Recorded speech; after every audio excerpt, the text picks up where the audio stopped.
Good afternoon, everybody. Happy Tuesday. I don't have anything off the top, so Matt, please take us away. I'm sorry, I'm on my wife this morning. Everything okay? You need to take it? I think so. I've got, well, let me just do two things and then I'll call her right back. There's a transcript. Are you sure you want to? Are you sure about this? We can start with Simon. I don't want you to get in trouble. They'll be very brief. They'll be very brief, and then I'll leave. One, do you have anything to add to the statement that you guys put out earlier on the ex-consulate employee in Vladivostok who was arrested?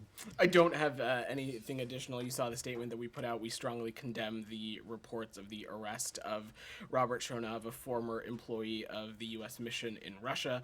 These allegations against Mr. Shonov are wholly without merit, as you saw in the statement we put out at the time of his arrest. His role was largely centered around supporting the press and public affairs operations. So again, these allegations are just wholly without merit. Mr. Shonov is a Russian national who was employed by the Consulate General for more than 25 years. And after Russia forced the termination of our locally employed staff, he was employed by a company that was contracted to provide services to the embassy in Moscow.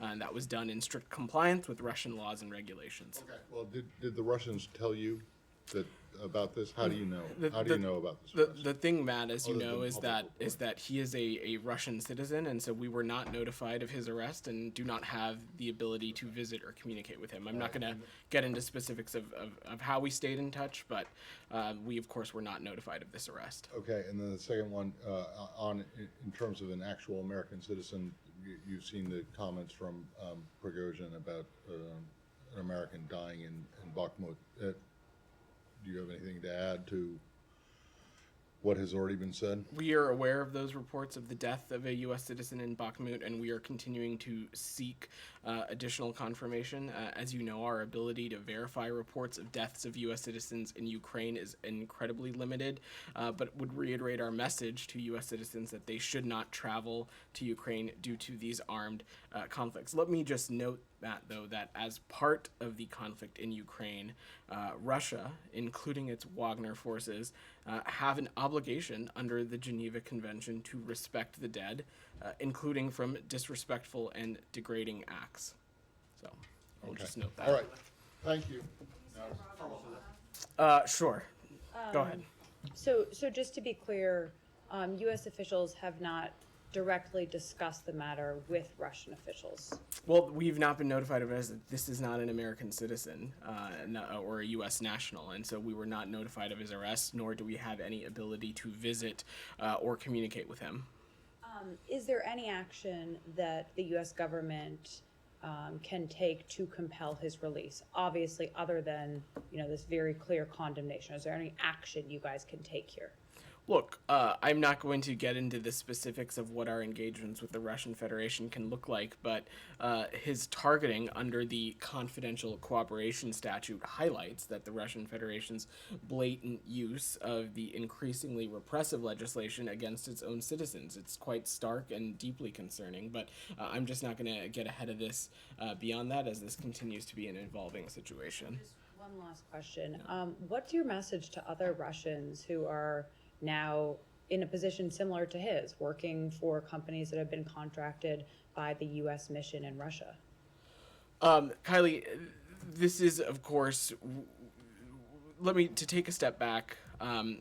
It is our understanding that staff, including former staff, could be subjected to further scrutiny from the Russian government. And so we continue to be very careful about our contact and engagement with them.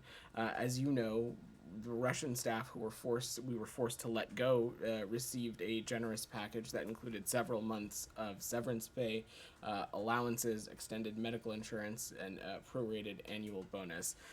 It, of course, just broadly is incredibly concerning. These accusations that the Russian Federation is throwing against Mr. Shonov, as well as their use of the confidential cooperation statute. And so this is something we're going to continue to be engaged on. I don't have a specific message or announcement from here at this time. Should these Russians still work for these companies that are contracted by the U.S. mission if they could potentially be subject to arrest? These are decisions that individuals are going to need to undertake on their own. I don't have a guidance or advice to offer from here. Obviously, the reports of this are incredibly concerning, and we condemn them. I will note again that at the time of his arrest, Mr. Shawnov was simply assisting the Public Affairs and Press Division. And so these allegations are just incredibly concerning, and we condemned this reported arrest. Simon, still on this topic, or yeah, go ahead. So to clarify, you're condemning this publicly. Is there any specific channel that you're making that your views known to the Russians? I'm just not going to get into the specifics of our diplomatic engagements with the Russians. What I will note, though, is that Mr. Shawnov is not a Russian citizen. We were not notified of his arrest, and we have no ability to visit or communicate with him. You've heard the secretary say this before, but the other side has a vote here. And this is not, we, as much as we condemn this, the Russians are treating him as a Russian citizen because that is what he is. And so therefore our ability to communicate, visit, ask for information is incredibly impaired and limited. Could you just, obviously not going into your diplomatic engagements on this particular issue, but you also have separately the cases of the US citizens, Paul Whelan and Evan Gershkovich. What's the current situation in terms of your ability to communicate with the Russians? What channels are you using to try and get them released? And can you give us an update on that? I of course am not going to get into the specifics of the channels that we are working to secure the release of wrongfully detained American citizens Evan Gershkovich and Paul Whelan. We have no higher priority than securing their release, and we continue to work this from all angles. It's something that the president is engaged in, Secretary Blinken, Ambassador Karsten, and others. In both of those cases, we continue to push for consistent and regular consular access that is in line with Russia's consular conventions, but I don't have any specifics to get into on our efforts for their release. Alex, go ahead. The fact that you're condemning it, does that mean it is your understanding that he's being persecuted because of his previous job? I'm not going to speculate or hypothesize on that from here, Alex. I will just reiterate that these accusations are wholly without merit, and we do condemn the reports of this arrest. And I will just note again, Russia's use of this confidential cooperation statute is incredibly concerning, and it highlights the Russian Federation's blatant use of this repressive tactic. I understand that your hands are short because he's not a U.S. citizen, but the practice has been the U.S. embassy did actually provide with legal support whenever the local employees got arrested or were persecuted by the local governments. Isn't that the case here? I'm not sure of that of that policy, Alex. I'd have to check on that. Yeah, and back to Bakhmut, when you said we're aware of the reports, are you talking about the reports that are cited into Prigozhin? We aren't going to trust anything coming out of Wagner, are we? Do you have any independent source? Well, Alex, that is why you so clearly heard me say that we have not had the ability to verify these reports, only that we are aware of them. And as I said, our ability to verify reports of deaths of U.S. citizens in Ukraine is extremely limited. So I don't have any additional assessment to offer on that. Are you aware of any other reports than we have seen publicly? That's why I'm Again, I don't have anything additional to offer than what I said.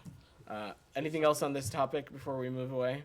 All right, Michelle, go ahead. Yeah, first on Sudan, any updates on the international mechanism to observe the ceasefire and to move forward with the peace process or the civilian government? I don't have any updates. Ambassador Godfrey and a U.S. delegation remain in Jeddah to support the ongoing talks between the SAF and RSF towards a short-term ceasefire and humanitarian arrangements. As you know, last week they signed a declaration of commitment to protect civilians, and this is something that the U.S. is going to continue to be deeply engaged on. And broadly, as you know, Michelle, we are engaging Sudanese civilian leaders, resistance committees, and civil society as it relates to this as well. well. On Libya, Libya's eastern-based parliament has voted to suspend its appointment or its appointed Prime Minister Bashaga and assigned his finance minister to his duties. Do you have any comment on that? I'm not aware of those reports, Michelle, but I will just note that Libya, our goal in Libya is a sovereign, stable, unified, and secure country, one that is in control of its own affairs. And we seek a democratically elected government that protects human rights, that is capable of combating terrorism within its own borders, and a free and fair election, we believe, is core to that. Another one on Libya. Weeks ago, Libya's eastern authorities banned women under 60 from traveling abroad without a male guardian after alleged cases of women spying. Do you have anything on this? What I would say, Michelle, is that is clearly a repressive policy announcement, one that we certainly would take issue with, but I don't have any new policy to share or anything like that from here. And the final question on an Israeli official in DC this week to discuss expanding Abraham's Accords. Do you have anything on this? I'm not aware of any. I don't have any meetings to preview. Let me rephrase it that way from within the department, but I'm happy to check and see if there's anything planned. Saeed, go ahead. A question on the Palestinian issue. Yeah. On Thursday, thousands of young Israelis, mostly religious Zionists and so on, are expected to flood the neighborhoods, the Palestinian neighborhoods in East Jerusalem. I mean, the last time this happened, a war broke out. Do you have any position on the flag march? The So so-called flag we march? continue to urge the parties to refrain from actions and rhetoric and activities that would inflame tensions. Yeah, but I mean, are you asking Israel to stop such a march? Is that what you're doing? Are you urging the Israeli Prime Minister, because he has the authority to stop it? Are you asking him to stop it? Said, of course, we believe in the right for individuals to express themselves and to do so peacefully.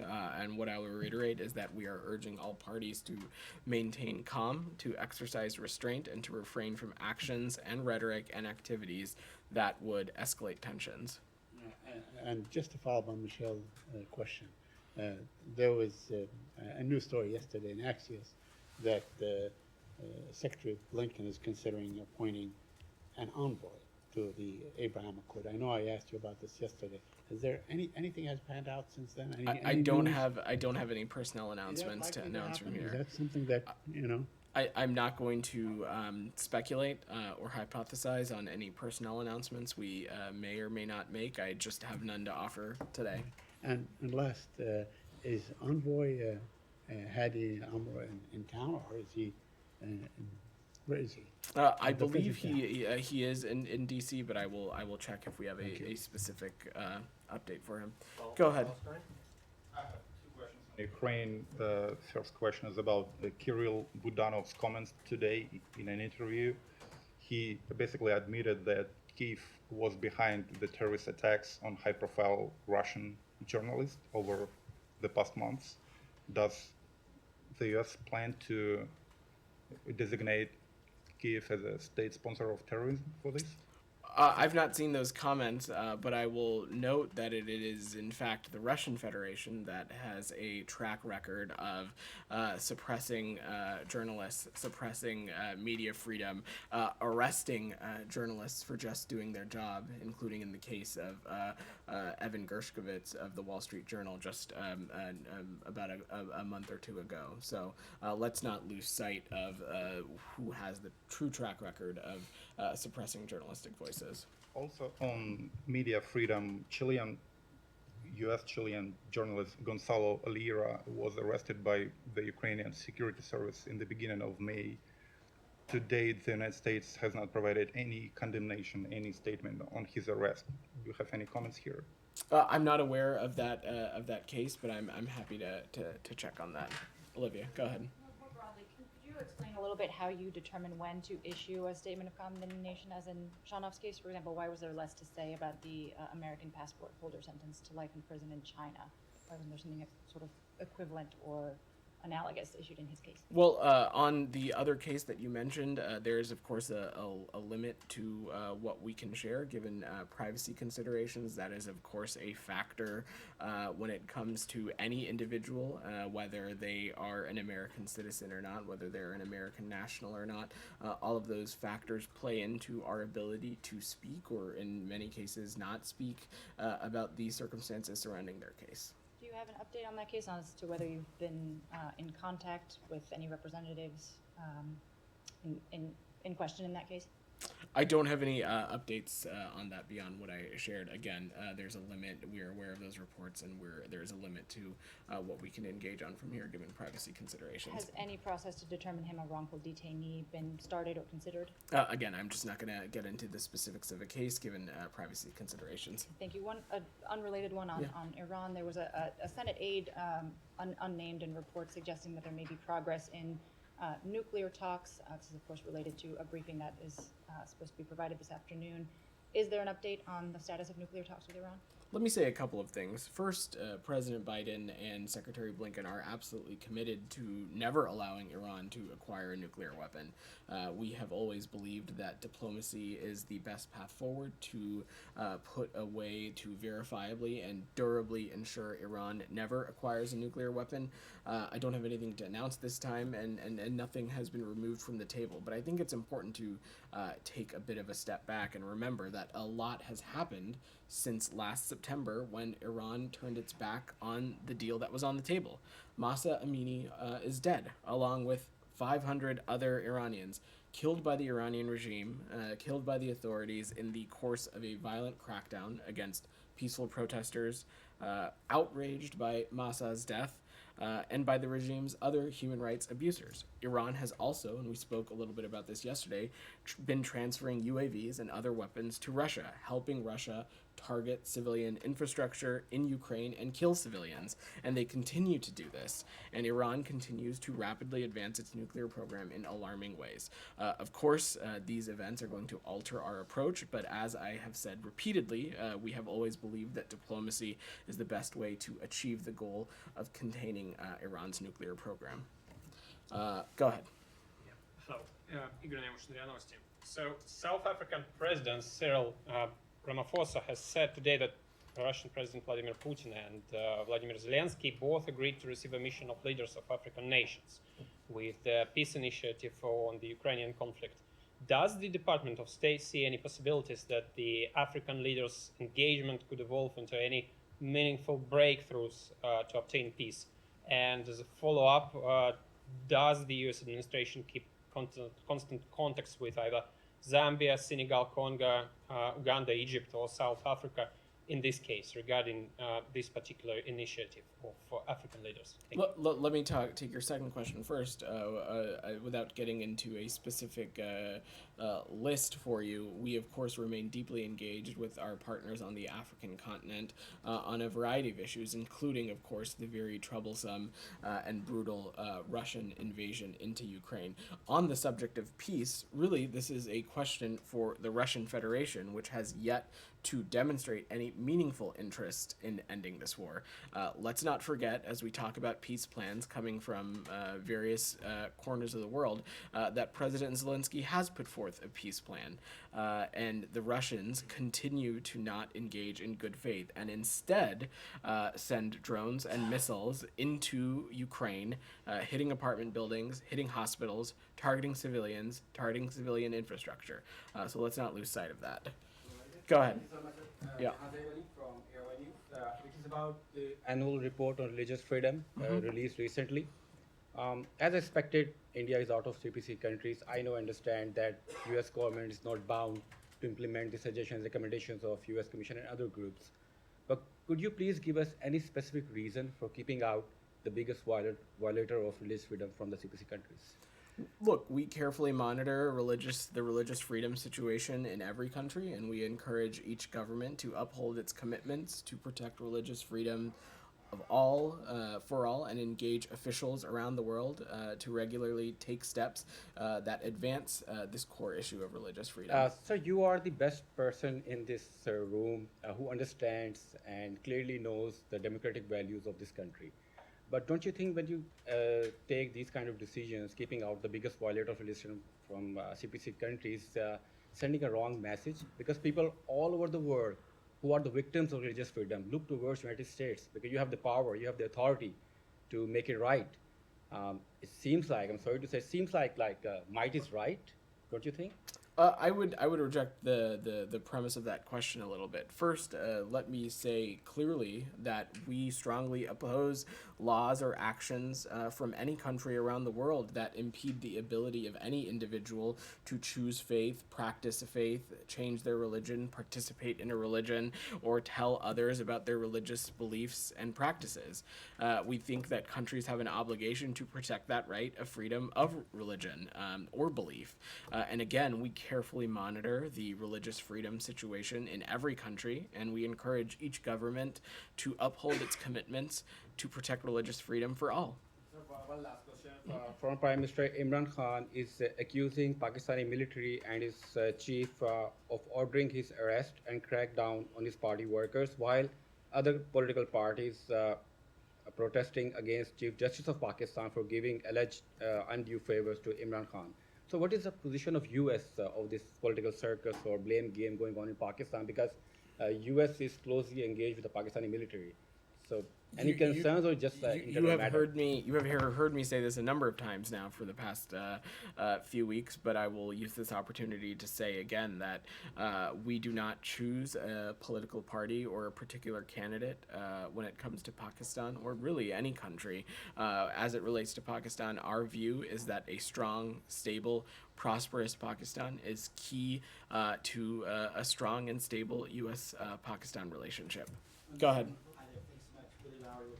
I know Secretary Blinken met with Hans Grundberg yesterday. Is there anything you can offer from that meeting? And what does the U.S. see its role in the conflict in Yemen? And are we closer than we've ever been to seeing a resolution to this? I will refer to the readout that we put out of that meeting. If it hasn't gone out yet, it should be going shortly. But broadly, in the conflict in Yemen, we of course remain committed to taking whatever steps possible to expand and extend the UN mediated truce and take whatever steps possible to get us to a durable peace. And we will continue to work this effort with our partners in the region, with the Kingdom of Saudi Arabia and others. But of course, Iran's malign influence in the region, their backing of rebel forces continues to be of concern to us. But I don't have any specific assessments to offer beyond that. Go ahead. Yeah. Going back on the international religious freedom Iraqi section, you mentioned that different Iraqi security, including the federal police and also PMF-sponsored Iraqi government group, they are still using verbal harassment and also physical abuse on the minority groups like Yazidis and Christians. Then the question is that, what tools do you have to use against these groups and also governments that are still violating the minority groups like Yazidis and Christians in some areas in Iraq, like Nineveh Plain?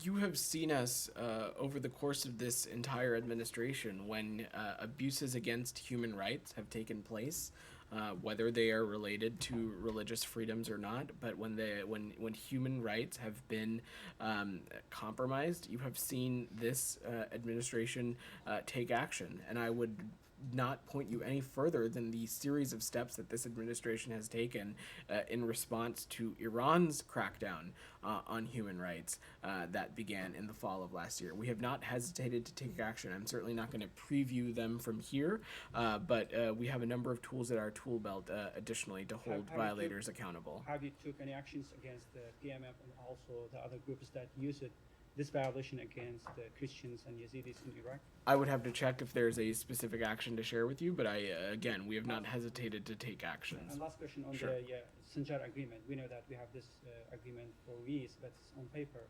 And then what engagements do you have to transfer this agreement from the paper to the on ground? I'm sorry, on what the Sinjar agreement? agreement. There's an agreement just to about the Sinjar. It's a city in Iraq, and there's different minority groups are living there. But there are PMF and also different groups, militant groups are there, and they are put a huge barrier in front of the IDPs. They are not going back to their places, ancestral lands, and they are not letting these people to go back to their homes.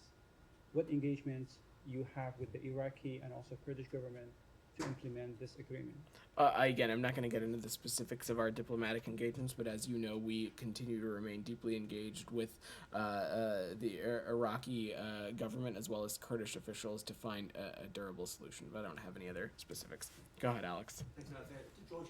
Uh-huh. Georgians are out on the street as we speak, are protesting restoration of flights with Russia, despite U.S. warnings. Yeah. I'm just wondering, how do you see this process? The fact that Georgian Dream government, I should say, moved forward with this plan. Are they risking the U.S.-Georgian relationship? Alex, I think I spoke a little bit about this either last week or earlier this week. If direct flights take place between Russia and Georgia, that would be of increasing concern, not just to the United States and other Western countries, but as well as companies that may be operating out of Georgian airports if they service aircrafts that are subject to import and exports and other matters. The entire Western community has distanced itself from the Russian Federation, and we believe that now is not the time to increase engagement with Russia. I heard you said that before, but now they have moved forward. There are direct flights taking place 5 times in a week as of day after tomorrow. Do you regret that they moved forward despite your warning? And when should we expect the sanctions? This isn't about regret or not, Alex. We've been very clear about our concerns about this, and we've been very clear about the fact that we also have taken steps to prohibit Russian aircraft from entering our airspace, as have many Western countries. So we will continue to monitor this situation closely, and we'll take additional steps as needed, but I don't have anything to preview from here. Georgian protesters that are out on the street right now trying to save their country. I don't have anything additional to add beyond what I've said. Mikhail, go ahead. Yeah, thank you very much. Yeah. Yesterday at the White House, Mr. Kirby said that there will be an announcement this week of further pressure on Iran over relations with Russia. And also I see a report in the Wall Street Journal saying how sanctioned Western goods are still flowing into Russia. My question is this. I wanted to ask if the United States is investigating a NATO ally country which, through Iran, is helping Russia, is sending goods, even American technology to Putin. Can you... I'm asking you if you're investigating a NATO ally country that is helping Russia through Iran. I'm not aware of any... If you don't have an answer, can you take my question? I'm not aware of any such investigation. And as a follow-on to Mr. Kirby's comments, we, of course, I'm not going to get into a habit of previewing sanctions and designations from here. The news we shared yesterday about the increasingly concerning close defense partnership between Russia and Iran is incredibly concerning and worrisome, dangerous not just to the immediate region, but dangerous for the international community, and we will, of course, take appropriate actions as needed. Go ahead. Let me go to him, then I'll come to you. Go ahead. Who will represent that? I believe Deputy Secretary Sherman is going to be attending, and representatives from Rob Malley's office. Is not Rob Malley's I believe he's on personal leave, but he is still very much engaged on this issue. What do you mean by personal leave? Like personal leave, like on vacation, taking a couple of days off. Go ahead. South African Foreign Minister, Minister of International Affairs, Pandor, has called for the International Criminal Court to issue arrest warrants against leaders of, quote, apartheid Israel responsible for, quote, the massacre of the Palestinian people. Will the State Department finally support International Criminal Court mechanisms in international law regarding Israel? If not, why not? We, of course, remain engaged with the ICC through a number of mechanisms. We believe that there are a number of avenues for holding those accountable for atrocities, especially in the context of Russia and Ukraine, but I've not seen these comments, so I don't have anything additional to offer on that. The State Department continues to not want the ICC to be implemented regarding Israel. On the matter of Israel and the Palestinian Authority, you saw me speak quite clearly to Saeed's question about our desire that both sides not take steps that are going to incite tensions and take us further away from a negotiated two-state solution. We've been quite clear about that consistently.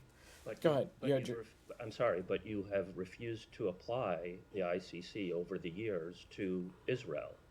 I just don't have anything I don't additional know to what the offer on reason for this. that is. You've stated reasons before, but you're unwilling to state them now. Your colleague has had her hand up. I've had my hand up. I understand, and I called quite on clear. you. In the past, you have said that the reason that you have not wanted to implement the ICC is because Israel is not a signatory to is not subject to the Rome Statute.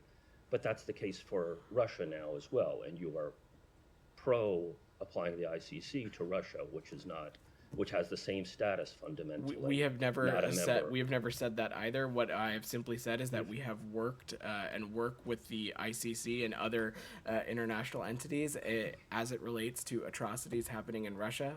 I've not said that we are pro anything. Go ahead. But you have said in the past that you will not apply the ICC. I'm for gonna that I'm gonna reason. move on now. This Go is ahead. Leah Griffith with the Asahi Shimbun, a Japanese newspaper. So on Taiwan, today the CCP's defense ministry spokesperson was asked about President Biden's plan to approve a arms sale of $500 million to Taiwan and sending 100 military personnel as well. And he said they will resolutely smash any form of Taiwanese independence, succession, along with attempts of outside interference. Do you have any comments on that? I don't. I've not seen those comments, but what I will say broadly is that our approach to the PRC has not changed, and we seek competition, not conflict. In terms of any forthcoming announcements, I don't have anything to preview, but we will always do what we think is in our interests, not just as it relates to the region, but the international community broadly, and we'll do so in close coordination with our allies and partners as well. All right. Thanks, everyone.